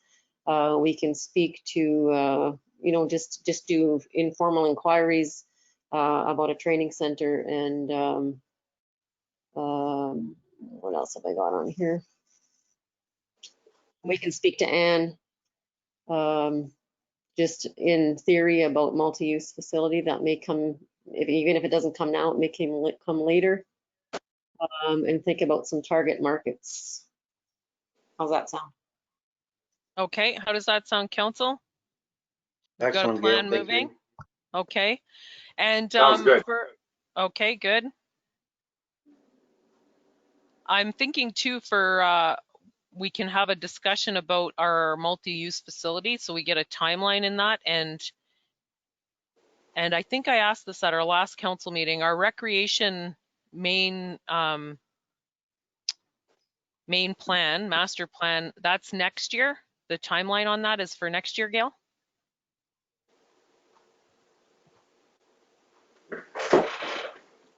Give me a second here.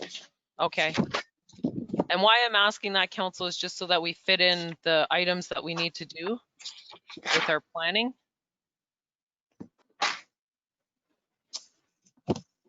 Is there any other comments while Gail's looking that up?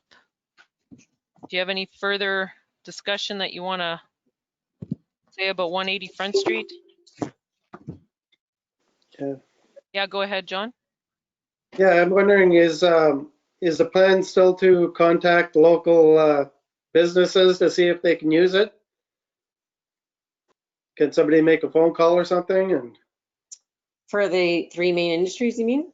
yeah, Yeah, well, I kind of would like to get an answer first on what we're going to do with it, or what the answer is on the sale or the leasing, the surplus, all that kind of stuff before we would do that. okay. And the master planning is it says 2021/2022. Okay. So, okay. Okay, go ahead, Belinda. That was just when you're going to send out when you're advertising the building, just make sure that the 3 main companies within the community are on your list. That's all. Are included. Okay. Yeah. Okay, and then they could arrange a meeting with us, Gail, for if they want that building, that sort of thing. Yeah. Okay. Yeah. Just a suggestion. Yeah.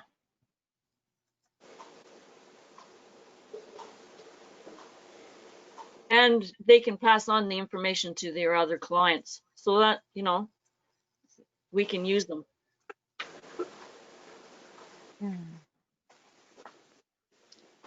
I'm just putting this out there. I wonder if it would be beneficial to send the same type of thing that we're sending to the businesses, but to all of our other mayors, the mayors groups that we're associated with, if other municipalities have had to deal with a surplus building of this size, and if they have, maybe they have a good news story of what they did.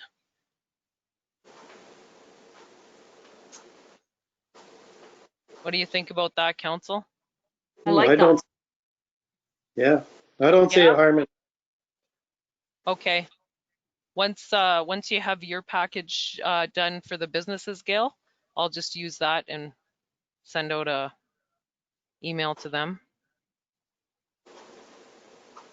Okay. Okay, any other further ideas on anything else? And then we'll wrap up this discussion. I think we covered everything that we wanted to. Okay. Okay. From I want to leave questions for the staff. Is there anything else that you foresee that you need, Gail, or any of your staff? Not for me. Stacy, do you need anything else? Honestly, I want to check the timeline because if all this information has to be for the 3rd of the 17th, remember I'm doing the OP for the next 2 weeks. It's not going to be for the 3rd. There's no time for that, for sure. Okay. And I don't even know if the 17th, because our hands are full. But and Melissa, just to make sure you keep that this in mind for the budget discussions for our marketing and that sort of thing. Okay, and our meeting, would it just be beneficial and less stressful just to put it on the July meeting, just to put it there, and then we can get all this other background stuff done? Does the business, doing a call out to the businesses, do we need to wait until our meeting to do that, Gail? Well, what exactly would we be saying? Just saying the space is available? Yeah. That there's the space available and that, like, just the basic specs on it, and that we're looking at putting it up for surplus property or whatever, like before. I guess it's possible. I don't know if there's much value in it to rush to do it rather than waiting another week or two or whatnot. But Stacy, what do you think? I think that we should do it properly. I think we should do a spec sheet and we should have a plan. I don't think we should call businesses without having all the information ready. We have to talk to the solicitor first, find out the information about that. Then we need to put a spec sheet together before we're calling anybody. Okay, so this is going out in July then? Like, that's what you want the time for, to July? I don't know if we can do it any sooner. We've got 5 or 6 huge projects that we're trying to move along, and realistically, I don't know if we can do it by the 17th. So. Okay. Go ahead, Drago. Thanks, Mayor. I agree with the staff. You have to have documentation, because if you're talking 3 or 4 different businesses, you will ultimately say something different that you told the first business, and you will not cover all the areas. Every business will ask you a different question. You have to go with a documentation, and then they can ask you questions back. I think it's murky waters. We start calling people and say, what do you want? What do you think? No, disagree. Has to be documentation, Mayor. Thank you. Yeah, I want to, I'm not sure, maybe I used the word call, but I was never intending to call people. I would email them the package. So just if I used the wrong word there, excuse that. Well, I think if there's a package ready, and if you want it to go out to local people or local businesses, we can certainly do that. I don't think there's any harm in that once everything's ready. Okay, okay, yeah. That doesn't cost anything, right? So. Okay. And I do think we should set up a meeting though with our current home hardware business owner, our current building supply store, just so that there's no ill will here of trying to create competition or anything like that. Like that, this is just an open discussion. So. Yes, and I certainly would want her to hear it from us first, just the concept. Yeah, yeah. Rather than from elsewhere. Yeah. Okay, so any further discussion from council? Then staff has enough direction? Okay, then we'll carry on. You have your packages with you with your motions. I have a council resolution for our confirmatory bylaw. If I can get a mover and a seconder, please. I move it, Madam Mayor. Thank you, Drago. A seconder, please. I'll second it. John.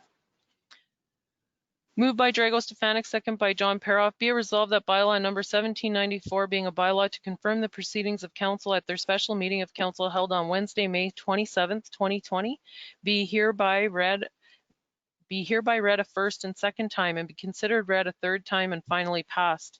All in favor? And that's carried.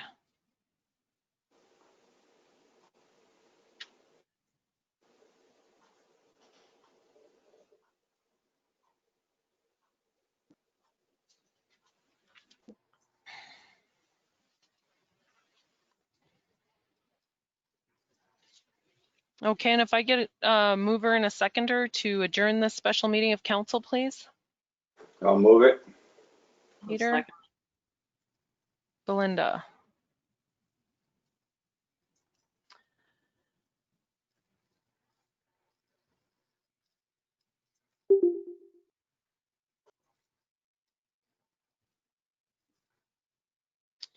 Moved by Peter Kistemaker, second by Belinda Kistemaker. Be it resolved that we do adjourn this special meeting of council held on Wednesday, May 27th, 2020 at 8 p.m. All in favor? Okay, any opposed? There being none, carried. Okay, thank you, council. Thank you, everyone that attended. Thank you.